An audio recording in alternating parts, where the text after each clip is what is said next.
Assalamualaikum warahmatullahi wabarakatuh. Dear students, welcome back to another lecture of science.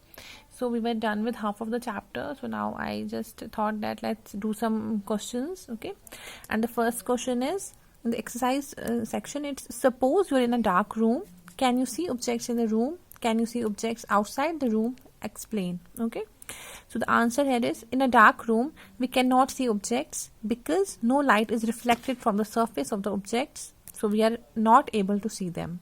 As we know that in a dark room there will be no light, because of which the light won't be reflected from the objects, because we just studied that we see an object only after it's reflecting back to our eyes, right?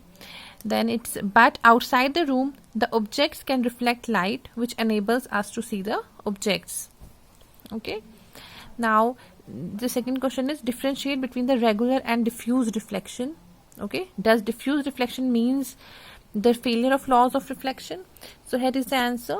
Regular reflection is it takes place on the smooth surface, and diffuse it takes place on a rough surface.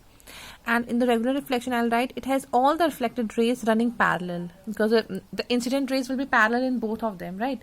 But the reflected rays, that will be parallel only in case of reduced regular reflection because of the smooth surface. And the diffuse reflection I'll write the deflected rays are not parallel. And the third part is reflected rays are in one direction, and in this case they are scattered in different directions, and the image formed in this reflection is formed clearly and is visible, and the image is not formed. So the second part is no, diffuse reflection does not mean the failure of laws of reflection. So these are the two questions, students.